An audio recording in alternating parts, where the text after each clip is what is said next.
Welcome to Tanakh Talk. I am your host, William Hall, broadcasting live from Kingsland, Texas, USA. Another episode of Controversial Issues. Today's topic, is it a sin to have a gay marriage? And everything around that topic we'll probably hit on. So, welcome back, Rabbi Coffman. Thank you for joining me again here. Taking some of your time off.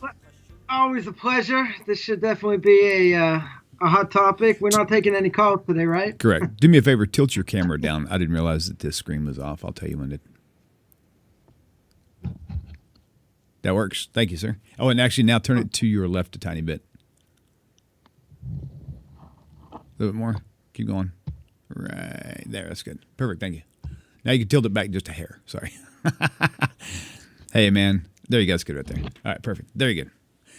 All right. So there you go. There's our topic started right there. I'm going to go ahead and pass this off to you. And that way I stay out of harm's way.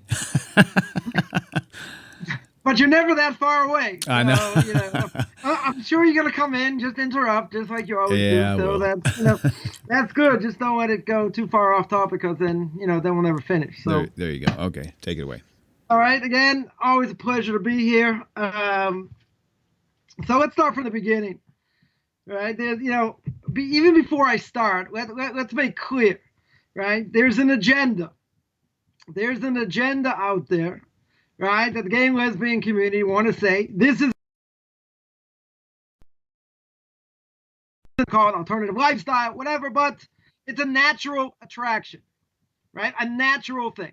So we're going to look, we're going to see, we'll see what the Torah says, right? We'll see exactly what the Torah says. And then, then we'll deal with it, right? Then we'll deal with the topic here. So the Torah says, you look at creation. You look at creation, Genesis chapter 2. Genesis chapter 2, verse 24. After God has created everything in the garden, everything in the world, creates the Garden of Eden, puts man in the Garden of Eden. And then what happens? He creates woman. Right? Verse 21, chapter 2, verse 21, he says, God cast a deep sleep upon man, and he slept, took one of his sides, filled it in its flesh, in its place. Verse 22, then Hashem, God, fashioned the side, taken from the man into a woman, brought it to the man. And verse 23, man said, this time is a bone from my bone, flesh, my flesh. Therefore, he called her a woman, right? From man was she taken. All right, a little bit of background. Our verse 24. Therefore, man shall leave his father and his mother, and will cling to his wife. They shall be one flesh. Now, forget philosophy, right? We'll get to philosophy. But at this point in creation, right? Everyone's going to agree, black and white, the Karaites going to be jumping up and down for joy. No interpretation. No rabbinic interpretation. A man shall leave his father and his mother, cling to his wife. Right? Then they're going to have kids, etc. So what's the purpose? Right? Man's going to serve in the garden. He's going to do what God wants him to do.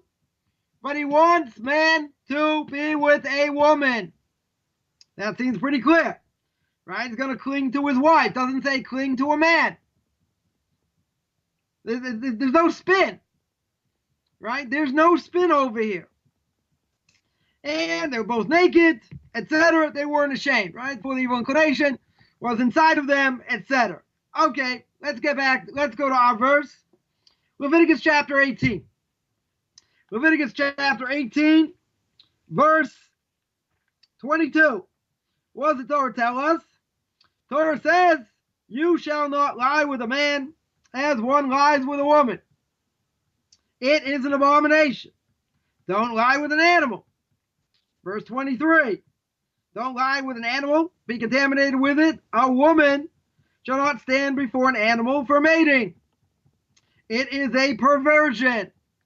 So we see from here, clear as day, homosexuality is forbidden, right? Bestiality is forbidden.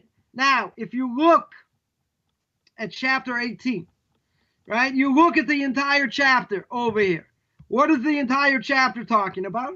The entire chapter here is speaking about forbidden relationships, right? That is what we're speaking about, right? It says who you're not allowed to be with, right? Verse 6, any man shall not approach his close relative to uncover nakedness. I am Hashem.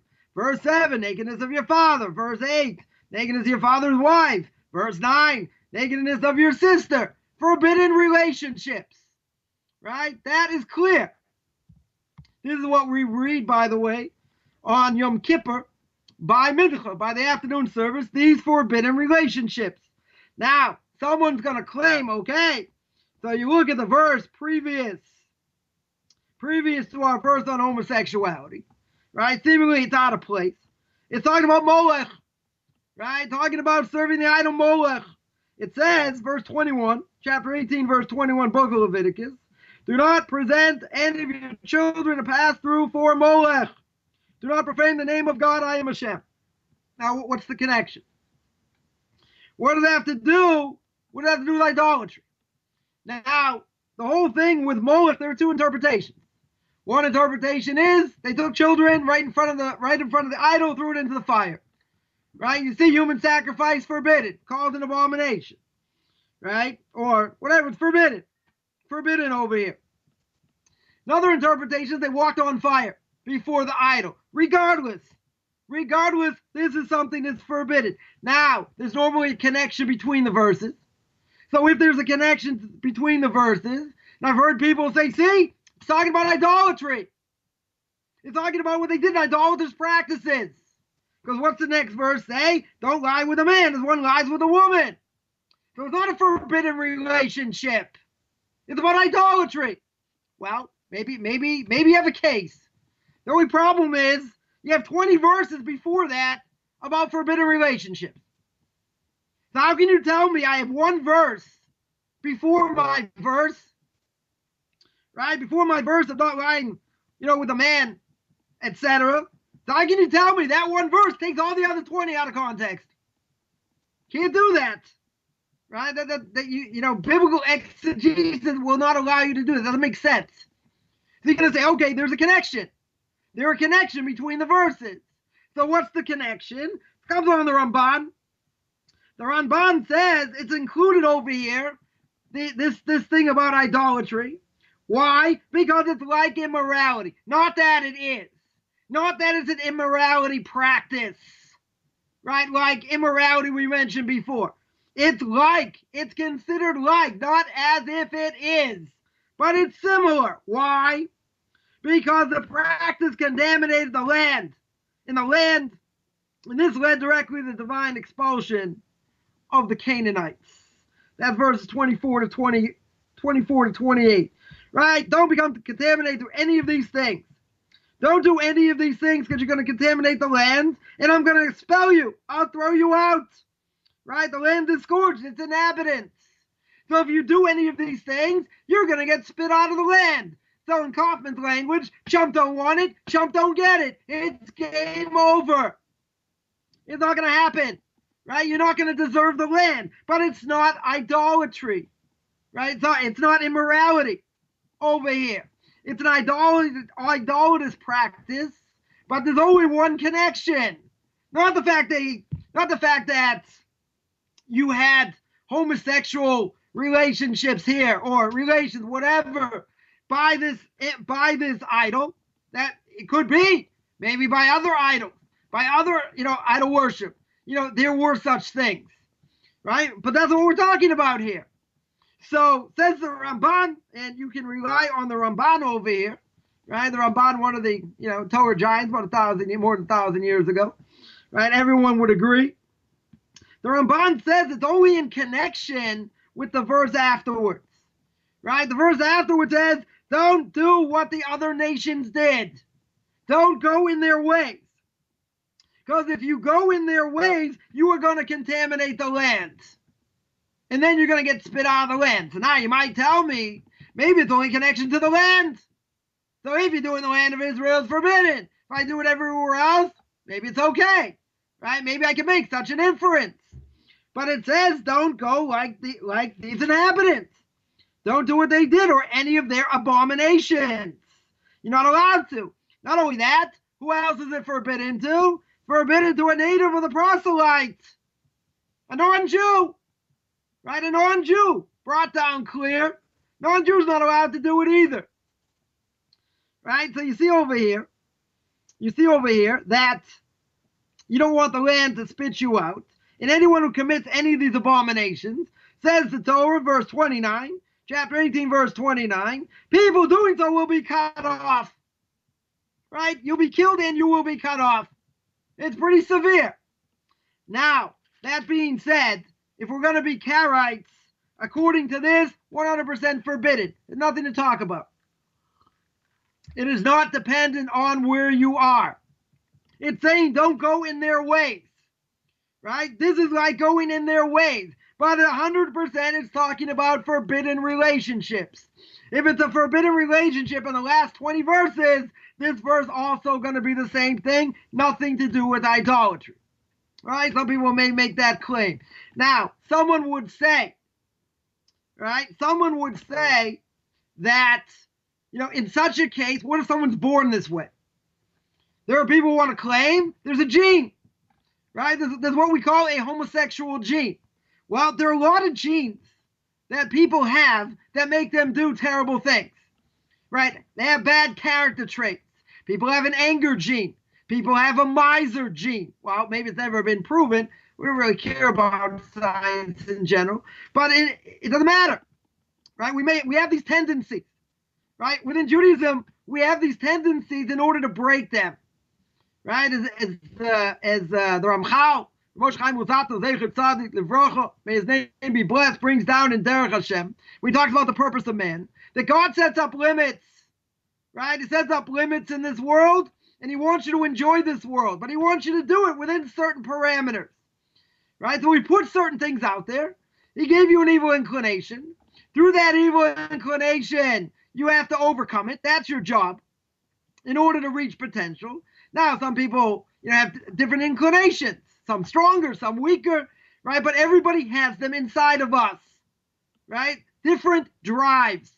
Now, through these drives, we can either succumb to them, we can either give in to them, or what's going to happen is, you try and overcome it. So even though we have these drives, God says, you know what? You have an ego. You have a big ego. I gave you, inside of you, this ego. So if you act on it, you're going to say, what do you want from me? After 120 years, God's going to say, yeah, I know. I put it inside you. It's part of your nature. That's why it's so hard to fight. But even if it's part of your nature, is it possible for you to overcome it? We have all kinds of things in our nature that are not so easy to overcome, right? Again, let's go back to anger. There are people fly off the handle at the drop of a hat.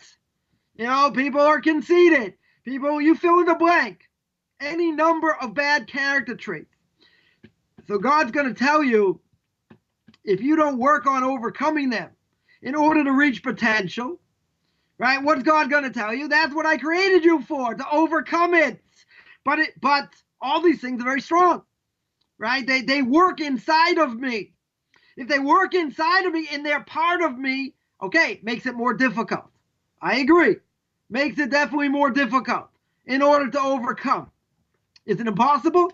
It's not impossible, right? We see in history, right? When we talk about free will, right? Who's the only person that we know of that had their free will taken away and was punished because of it? Was Federow, right? Number of reasons why. It's not really the point now, but the point is that his free will was taken away. If his free will is taken away, how can God punish him? Because a number of reasons that Federow deserved that to happen to him. But when it comes to man, when it comes to everybody else, and we have an inclination, whatever that inclination is, God says, I don't want you to act on it, right? I want you to overcome it, but it's strong, right? I don't like to get up, early and pray. God says, I don't care. Go to sleep early. Whatever it is, you got to get up and pray. But I don't like eating matzah. It's like, eating 35 pounds in 2.5 minutes and whistling Dixie. I don't even know how to whistle Dixie, right? But you're going to eat all that matzah, and clean your house like a crazy person. You can say, well, I don't like the matzah. It's rough. It's rough on my system. And the charoset and the bitter herbs and all that. God says, I don't care. Shut up and eat the matzah, right? These are obligations you have to do, right? But so therefore what? Therefore, we're going to have a struggle. In general, again, some more, some less, and all these different things, right? Whatever the character traits are, we're going to struggle, right? It's not an easy thing because we come from the physical world. Now, that being said, even if that's true, who says I should act on it? Who says I'm allowed to act on it? Even if you would pinpoint and say, okay, here's a very specific gene. This person got this gene. His bad luck. Right? It was his bad luck. Therefore, you can't hold it against him. What could he do? He has that gene. Now, is it true? Is it true that a homosexual can actually, quote unquote, be rehabilitated? Could they be heterosexual? Yes. Is it highly successful? I can't tell you what the statistics are. Right? But in general, it can be treated. It's a desire like any other desire. Now, in this case, regardless of what that movement tells you and how powerful it is, they will convince you this is a natural thing, right? So go back to what we said before, that a man is going to cling to his wife. That is the way things should be. Now, the state of mankind today, it doesn't necessarily work so good, right? You got 60%, 70%, divorce rate. It would make sense not to be married. It's not God's fault. Right, we thought, we've messed it up over the years, right? But that being the case, right, it's natural for a man and a woman to be together. Now, they're going to tell you who says, right? Maybe it's natural for a man and a man to be together. Again, are you going according to what the Torah says?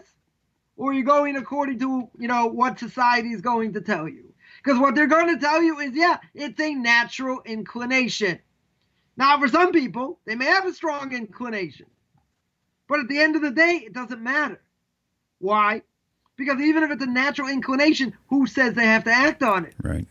Who says that? Couldn't it be a lot Wouldn't it be very similar to someone has these this inclination to porn, right? Well, it's totally wrong. Well, so you could be attracted to it all you want, but as long as you don't give into it. So what I mean by that is, so if a person does feel like that they were stricken with being gay, right, and it wasn't their fault, they still can live holy by simply like refusing to submit to that thing, right? Right. Is that correct or No, not? 100%. Okay. Yeah. There was a letter someone told me by that someone wrote, Great Rosh Shiva today wrote to somebody who felt that he couldn't get married, right? He gives a lot of charity, whatever, but he felt that, he has these tendencies. And he felt that it's not possible for him to get married. So what did he tell him? So he told so this person said, I'm not going to act on it. I'll stay to myself, and I'll do whatever. And, and that's it. And, so this Rosh Shiva said, that's fine, right? That you don't have an obligation to get married. I mean, if a person can't do it, and they don't feel comfortable or whatever, but they don't act on it, you can still have the tendency. Right, but you're not allowed to act on it. But the irony over here is how powerful they're claiming that not only is this a natural tendency, but 100%. Forget the Torah. It should be for why fight it, right? Why fight it? Now, someone can have a natural tendency to be a thief. Someone can have a natural tendency. He's married, be an adulterer. You can have a natural tendency to all kinds of things. It doesn't mean it's permissible. Now there's I think we mentioned this before. There's the group called Open Orthodoxy, right?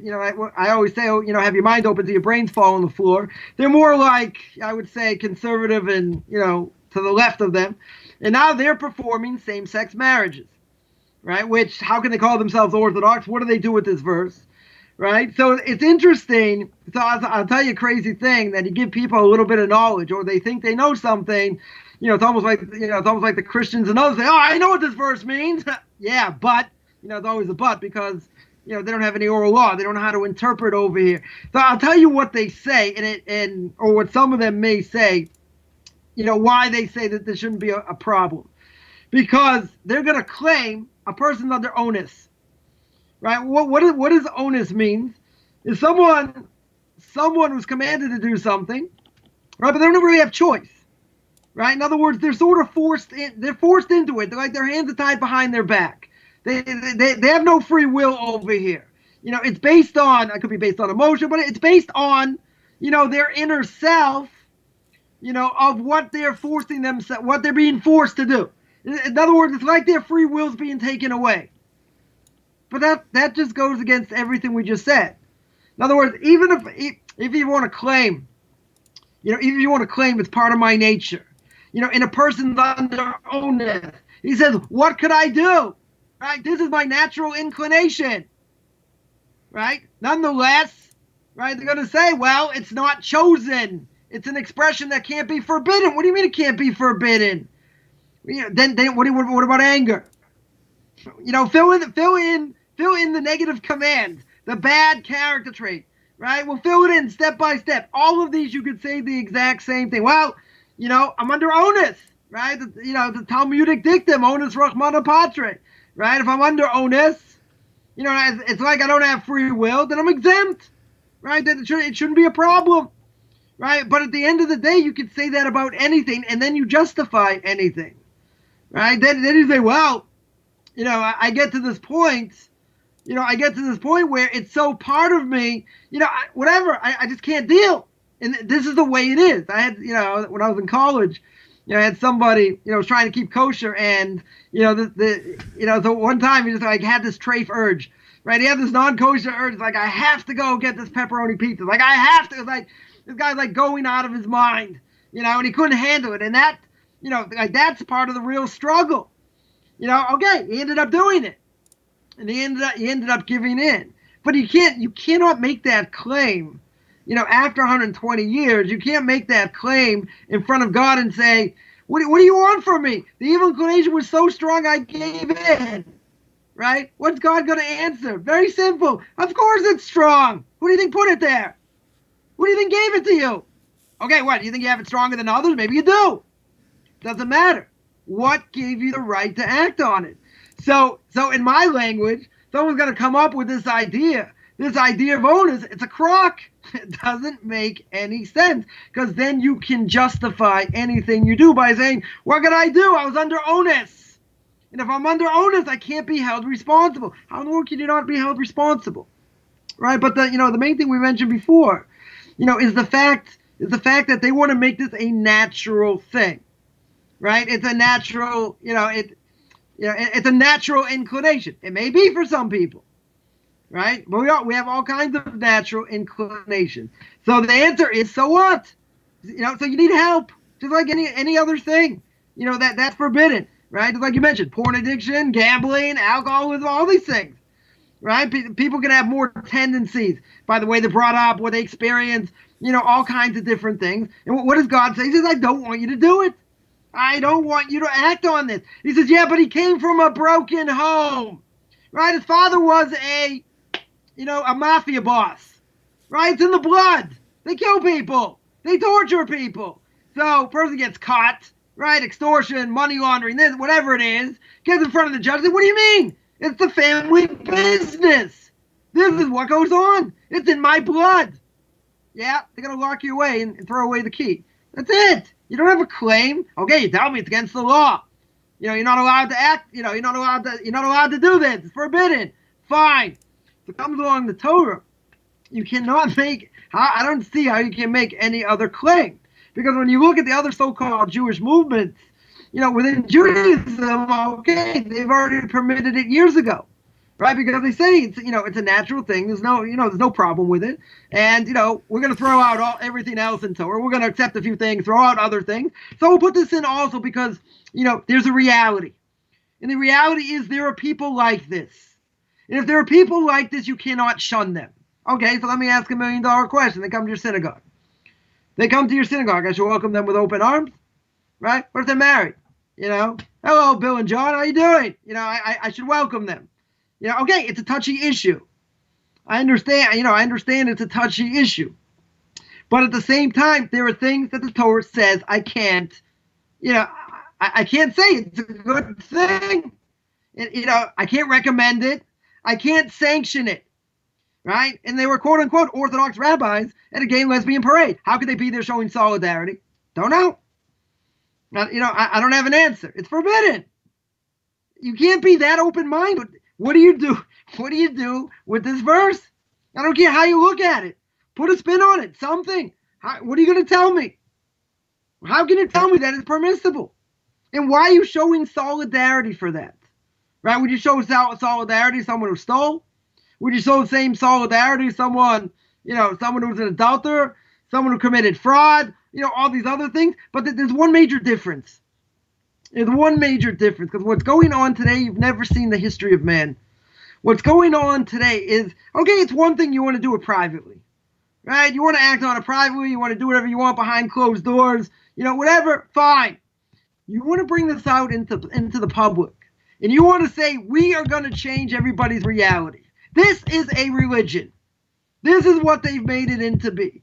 We want to be recognized as, just like, a married couple. We're also a married couple, right? And not only that, but they're going to have these parades.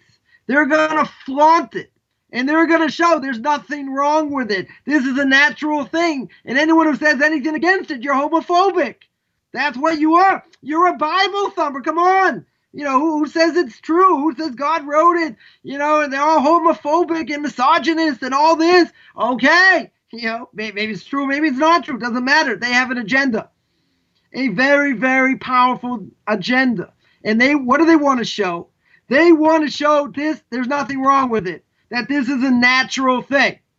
Right? It happened when Obama was the president. He got the Supreme Court to sanction same-sex marriages. Now, there's a scary medrash that says that any nation, any place that sanctions same-sex marriages, right? In other words, with a marriage document, a marriage license, to sanction it, what does the medrash say? That place will get demolished. It will not be established. It's going to come down at some point, right? It's not good by any stretch. You're going against the entire norm, right, of what the Torah says. And there's no way around it, right? But what makes it worse, makes it 10, 20, 50 times worse, is the fact that you're going around flaunting it. And you're going around saying this is the new reality, right? So when I was growing up, what was the big thing? Many moons ago, before the destruction of the Second Temple, people had rat tails, right? They had a long braid. A guy would have like a long braid, some of them, right? Maybe some people even have tattoos, right? But we think of them as like, lowlifes. Who's going to get a tattoo now? It's very common today. Or a big thing would be getting an earring. Right, having someone, having a guy wear an earring, that was a huge thing. So, so today people growing up, so what are they gonna get? They're gonna get this idea that who says you should be attracted to someone of the opposite sex? Maybe you should be attracted to someone of the same sex. In other words, they're redefining what the home unit is. And that's a scary thing. Because, the reality, if you want to say, well, maybe the Torah this, maybe the Torah that, let's think in realistic terms. Let's say according to Genesis that we read, that, a man has to cleave to his wife, right? Let's say, okay, that's a generic thing. Maybe it didn't mean his wife. Maybe it meant to another man also. Maybe it was just a general statement, right? Let's say for argument's sake. Now, if that would be true, what is the natural repercussions of such a thing? The natural repercussions is you will not have a population. Now, some women want to have children. Okay, so figure out how to have children, right? But if you have everybody act on this, you're not going to have a next generation. You're not going to have a population, right? That is a simple inference. So you're going to say, oh, come on. People aren't going to have kids. Maybe not everyone will do this or whatever, but if you take it to its natural conclusion, the natural conclusion is men should be with men, right? Women with women is also forbidden, right? According to the Torah, we learn it out from not going in the ways of the Egyptians. The Egyptians tremendously steeped in immorality. And this is one of the things also, right? Women being with women, right? It would be a rabbinic prohibition, right? Not a Torah prohibition. Regardless, that's not the way creation was set up. And if it would have been set up that way, what's the end result? You have not only no population growth, you have negative population growth. You need a certain amount of people in the world to be able to sustain it. If you don't have people, if you don't have enough people and more people are dying than being born, you're gonna have a problem. You're not gonna have enough people in the workforce, right? You're gonna have all kinds of issues. That cannot be the conclusion according to the Torah. Forget about anything else, just pure logic, right? But if you're getting back to the structure of family, and how everything works, it doesn't make any sense. It doesn't make any sense except for the fact that they are going to push this agenda.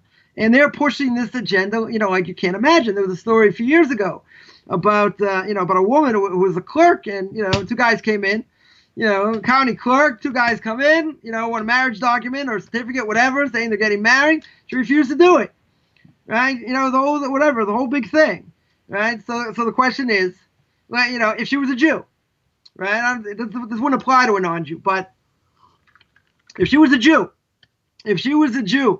and she could lose her job, right? She could lose her job if she doesn't produce this paperwork for this couple. She says, well, sorry, I don't believe, this goes against everything I believe in, I'm not doing it. And her boss comes and said, either you do it or you're fired. You're allowed to do it, right? Would you be allowed to do it, right? So as a Jew, it should be forbidden. Why? Because even though she's not, she's probably not signing the documents or whatever, they're filling out the documents, but what are you doing? So there's an idea of being Messiah with the Varavera. You are helping someone, transgress. So you'll say, wow, they don't have to go to her. They can go to somewhere else, right? Someone else can take care of it. You're right? Someone else can take care of it.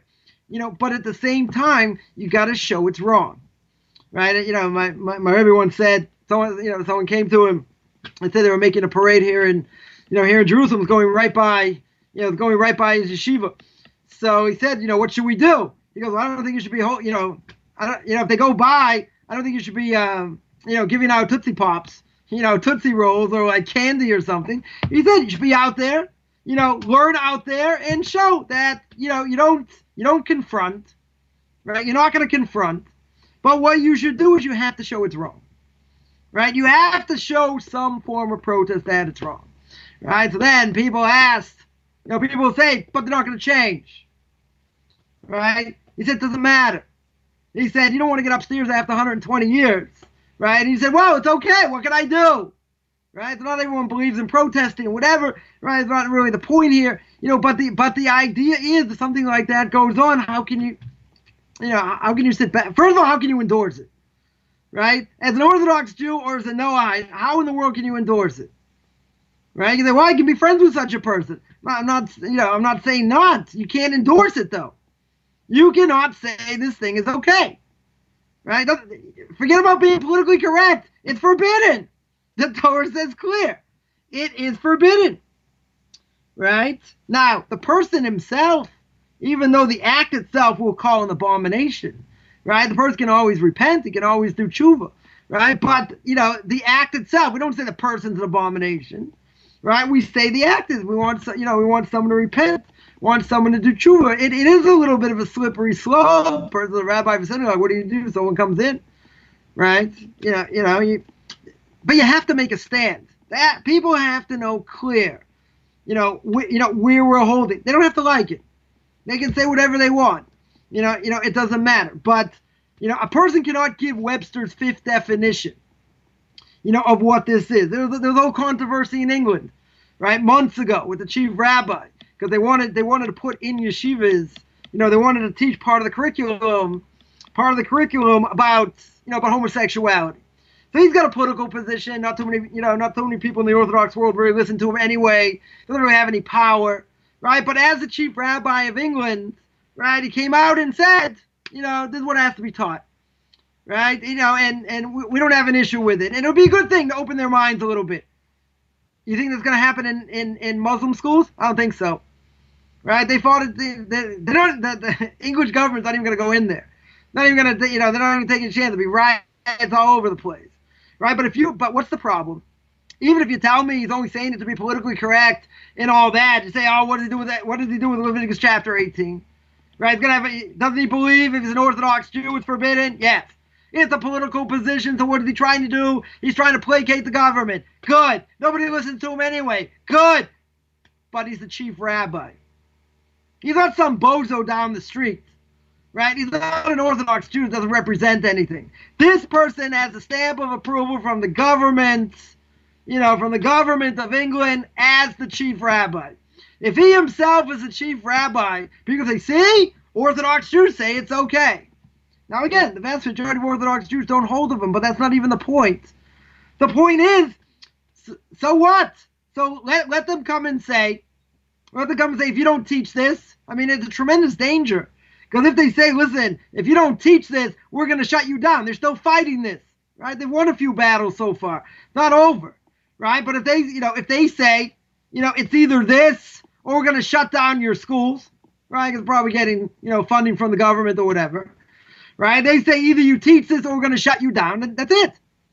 In Volozhin, the famous Volozhin yeshiva, that was started by Rabbi Chaim Volozhin, the famous student of the Vilna Gaon. Why did they shut down the yeshiva? They shut down the yeshiva because the government wanted them to teach 1 hour.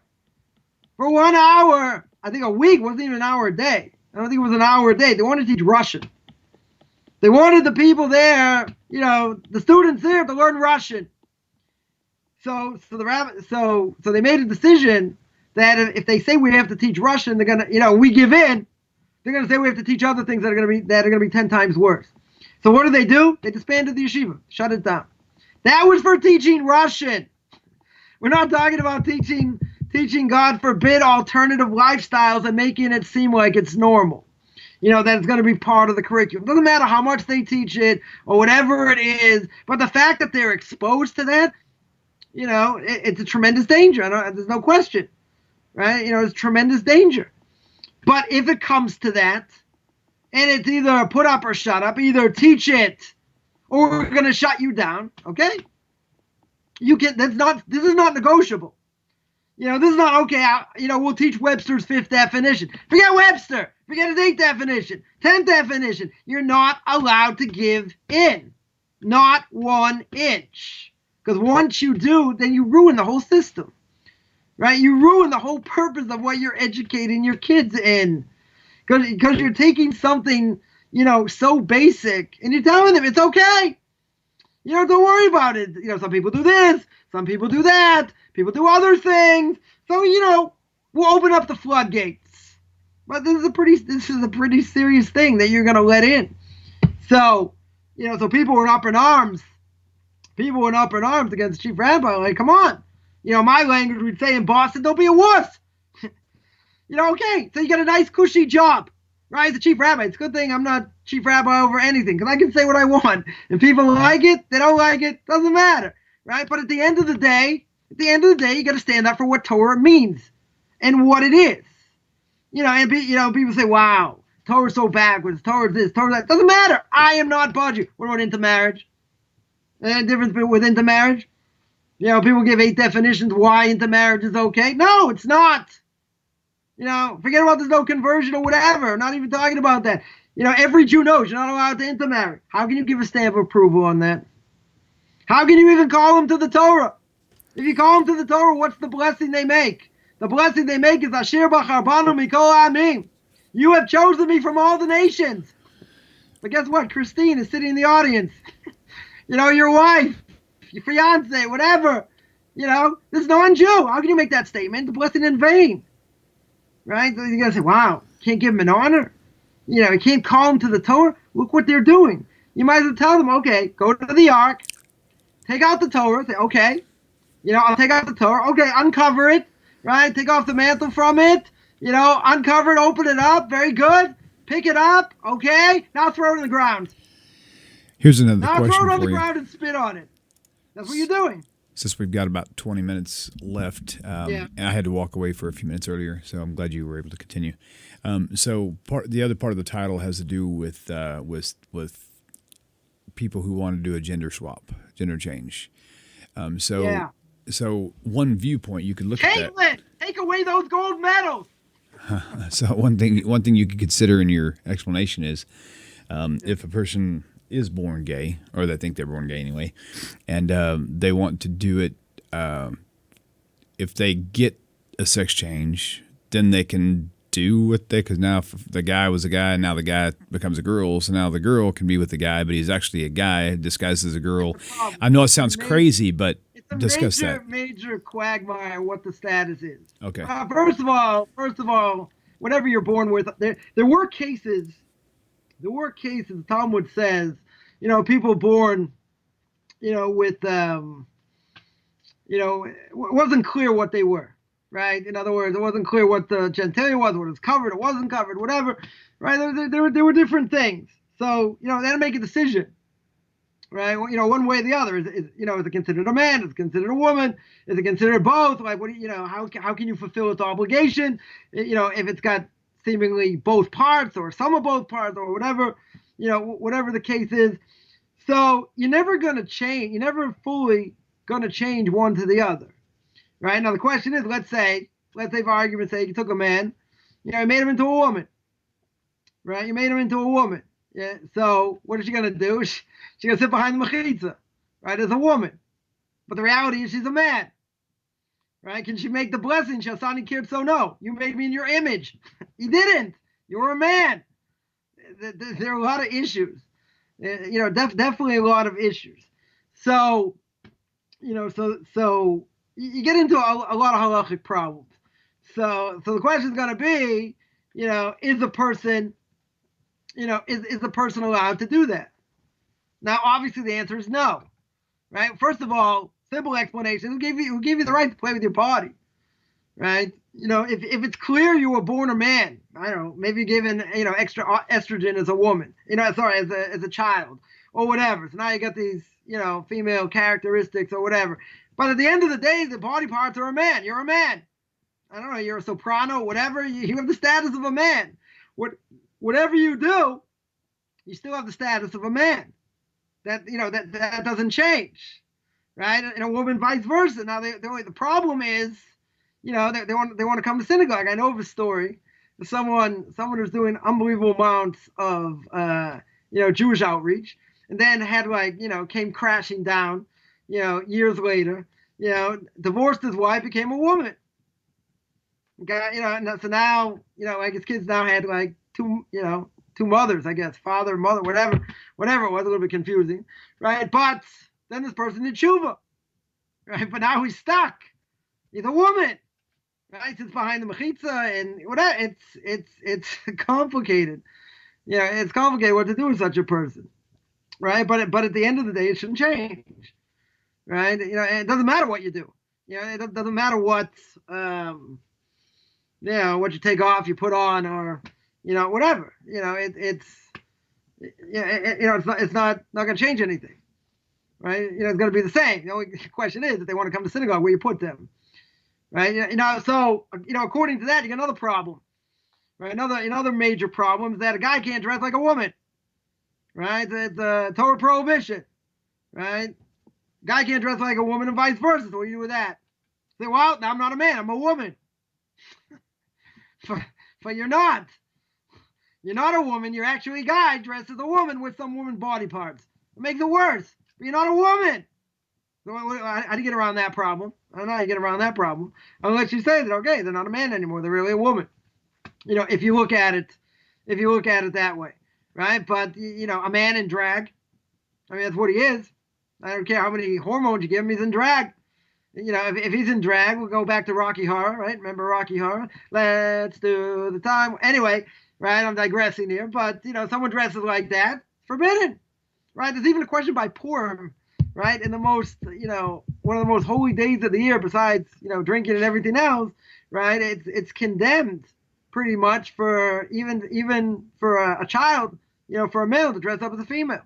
Certainly as an adult, I don't think there's anything to talk about, or as a kid, But even as a child, right? You don't change that. Whatever they are, okay, you put the, whatever type of clothes on them, but you don't change from a boy to a girl and vice versa, right? It's definitely looked down upon, no question. When you get older, for sure it's forbidden, right? No question, right? That, across the board, dressing like that, earrings, makeup, all these things, right? All these things, you just add on to it. The whole question about plucking eyebrows, right? Is a guy allowed to pluck his eyebrows, right? So say it's similar to what a woman does. If it's similar to what a woman does, you come on to this Torah prohibition. We're not even talking about cross-dressing, right? What about cologne? You take it that far also. If a man wears cologne, it's only for men, right? So some rabbinical authorities say it's forbidden, right? If it's not too much, it's gonna make him smell like a woman or whatever, that much. Okay, maybe some will say it's okay, right? But there are rabbinical authorities that's pointing out that say it's forbidden. So you run into that problem. What if it's a woman? She wants to be a guy. Is she allowed to put on tefillin? Shouldn't be allowed to put on tefillin, right? That should be forbidden, right? There are many reasons why a woman can't, put on tefillin, but in this case, she's a woman, right? If she's really a woman, sorry, if it's a woman turned into a guy, yeah, how could she do that? Doesn't matter how much testosterone you give her, she's a woman. It doesn't change. This is the irony, over here. It doesn't matter what you do. You still have the same standards. That's why, I brought up about Caitlyn Jenner. I just thought it was funny. There was a whole discussion years ago, when she did what she did, or he did what he did, the whole discussion, should we take away his gold medal? Right? That's a stupid discussion. But, there was a whole discussion because now he's a woman. But when he competed, he was a man. So you say, Markesh, who cares? He was a man. He still is a man, right? What's the difference, right? So halachically it makes it worse. It makes it worse by the way they dress.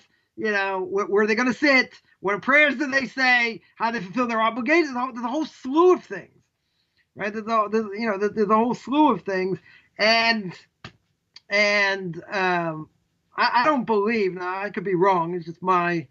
It's just my opinion. I think they go through a lot with with hormones, and other things, and I think it's a pretty drastic step if someone's going to do that. It's one thing. Okay, you want to cross dress, you want to this, you want to that, but actually to do something about it is, I don't know what the percentage of people who go through it, what the stats are, but I can't imagine it's an easy, it's an easy thing. But you halachically you run into a lot of problems. And we mentioned before, that there's a whole issue that people make the mistake and think we can do whatever we want to our bodies. And it's just not true, right? God has the ability to give life, take life. Doctors aren't the ones calling the shots. They think God, they're like God's gift to the world. They can do all these things or whatever. It's not true, right? They don't have that kind of power, right? They have the ability God gave them the ability to heal, but when it comes to stuff inside, they don't have that ability. If a doctor does surgery, stitches the person up and says, okay, according to this, it should be all right, but you don't know. It depends what the body's going to do. But who gives people the right to say, this person should live, this person should die, we're going to pull the plug, what's quality of life, right? Who gives them the right? Right? God has the ability to take life, right? That's what he does, right? He'll send the angel when he feels the person's ready to leave, but doesn't give us the right to do whatever we want. That's why even self-mutilation is also forbidden. Who gives you a right to mutilate the body, right? Tattoos, body piercing. I mean, is there a place in the body that hasn't been pierced? Not sure. Maybe toenails. I don't know. Different things, whatever. All these things go against exactly what the Torah says, because you have to take care of the body, right? Certainly doing things that hurt the body, no question, is forbidden, right? The Rambam says, about exercise, how important it is to exercise, take care of the body, take care of the soul. I mean, but you're talking about a huge thing here, right? It's not just it's not just wounding the body, in operations and this and that. It's changing from one to another, right? You say, well. You see any precedent for that? There is a question about people born in a certain way. whether they had both characteristics or it was hard to find or hard to tell. Maybe they were both. Whatever. There was such, there is such precedent, that the Talmud speaks about. But no such thing, right? No such thing as a person born as a male or as a female is gonna, it's gonna cross over. I mean, it was funny. Someone told me a story. It was in a synagogue somewhere in the States, and it was I guess it was a more modern, modern place. They had a mechitza. They had separate seating, and they had seating together, men and women. So grandfather was there, and he's got his grandkid there, and he was sitting, separate seating, and someone came over and said, no, you have to, this is a girl, you have to, separate seating over here. So it was a grandson before the age of 3 that didn't get his hair cut yet, so he had like a long ponytail. Before he got his hair cut, so he's like, oh no, you got to put him over here, right? He's in the wrong section. He's like, no, he's a boy. He just hasn't had his hair cut yet. Under the age of a little before he was 3. So whatever. But that runs into like I said, such a whole number, such a whole number of things. But again, people make the mistake and think I can do whatever I want to my body. It doesn't matter, right? If you feel like doing it, fine. It gives you the right. I mean, and this is something drastic. It's not about body piercing, it's not about, it's not even about, cross-dressing or whatever. I mean, someone who goes through it and actually makes an operation, this is like, this is like, an unbelievable thing. So if a person, you got to tell me, we got 35 seconds. So, if a person's rabbi of a synagogue and a person like this comes in, like, what do you do? You can't welcome them with open arms. Okay, you got to be diplomatic. You certainly have to be diplomatic, but you got major issues. You got major issues. And one thing I want to make clear, and it's not very popular, and I don't really care either way, but people have to know what the truth is, and that we don't move from the truth, right? And we don't make it up as we go along. As I mentioned before, people claim, well, he's under onus. What could he do? What do you mean, what could he do? Not act on it. Yeah, I'm under onus when I get angry and I start throwing things and ripping things. What? I'm under onus. So what? I damaged someone's property. I can't be liable for that. What do you mean? How can you not be liable? Right? We got to take responsibility for what we do, and you got to understand the repercussions. And something like this, there has to be empathy.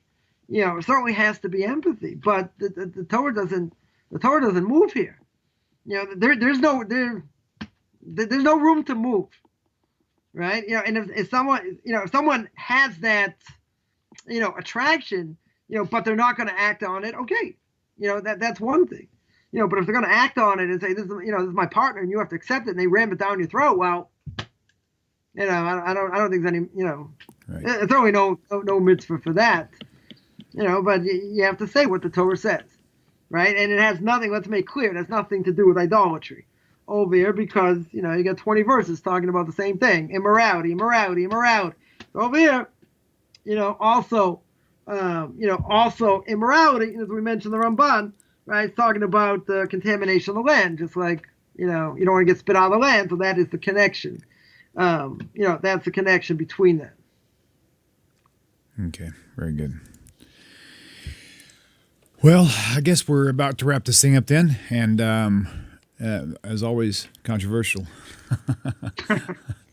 So, yes. There you go. Listen, we try hard. That's that's the goal. Somebody's got to do it. So looks like you're the right one for the job. So. Okay, very good. Well, thank you all for tuning in. Be sure to tune in each week, same time, same place, Shem Willing, and subscribe to the YouTube channel and give it a big thumbs up and share it with your friends, all the videos for that matter. And another cheat code for you when you go to YouTube and you're looking for a video, just type in Tanakh Talk in the YouTube search bar and then a topic. And then if I've got some tags to a video that's got those topics on there, it'll pull that up for you. So anyway, trying to increase those tags as time goes on. So we'll see how it all goes. So just make a picture of me, and you can just put it in the YouTube thing, and my picture will come up. So all the videos you'll see it. You see this mug right here. That's funny. Good deal. All right, we'll see you everybody later. Take care. Shalom, Rabbi. Shalom, people. We'll see you on the other side. Shalom. Bye-bye.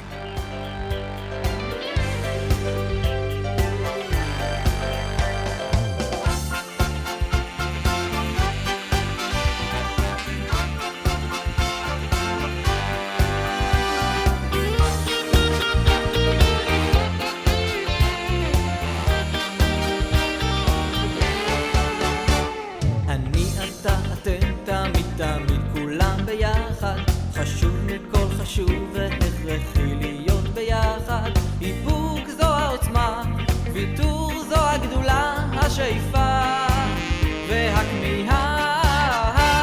אני אתה אתם תמיד תמיד כולם ביחד, חשוב מכל חשוב והכרחי להיות ביחד. איפוק זו העוצמה, ויתור זו הגדולה, השאיפה והכמיהה. חושבים דוברים לובשים בכל האופנים, זה טבעם של אנשים שונים. נזכור בסוף